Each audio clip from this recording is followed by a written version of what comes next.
Hello everyone, welcome back to the channel. Well, today's another warm one.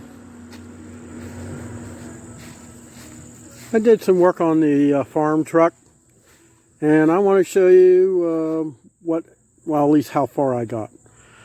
So let's get into it. But first of all, don't forget to subscribe to my channel, it really helps me out. For the ones that have subscribed, I thank you very much. Ones that haven't, you don't know what you're missing. Let's get going with this. I did get my clutch, the flywheel and the clutch on.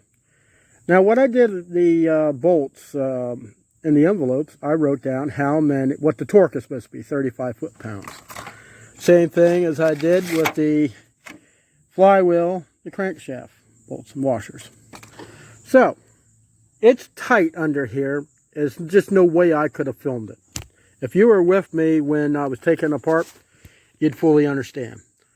So, might make you dizzy, but I got lots of things dangling down under this truck. And if I don't hit my head on the exhaust pipe. But here we are. Now, I did something a little unconventional. Most of the time, they have a special tool to hold the engine when you go to torque this. Now, I took out a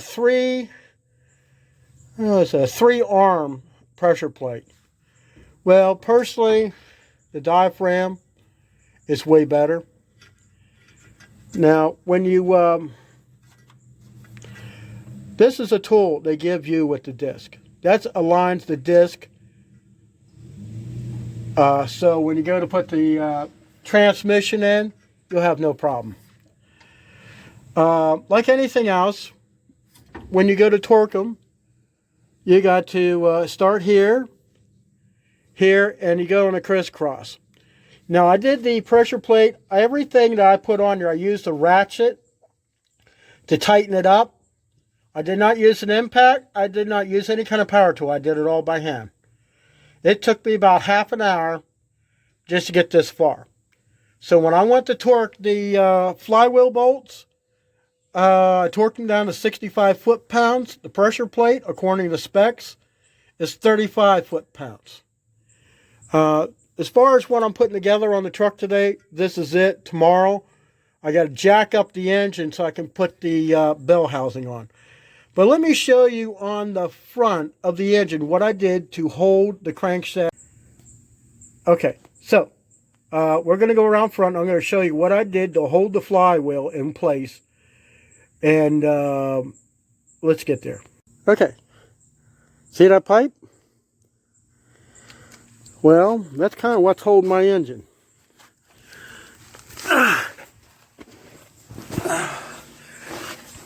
It's a little hard to see in here, but I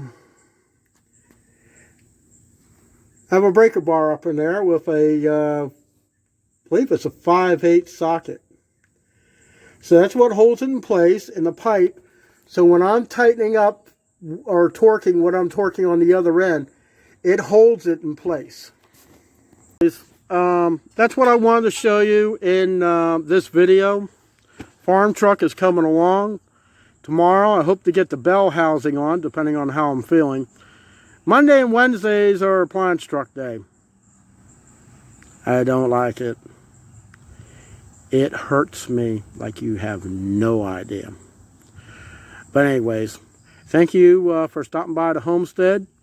And the next video, I believe we're going to be stripping a lawnmower down. Show you how to get the most out of your junk lawnmower. So hope you stay tuned for that, and I'll see you next time. You have a great day, and God bless.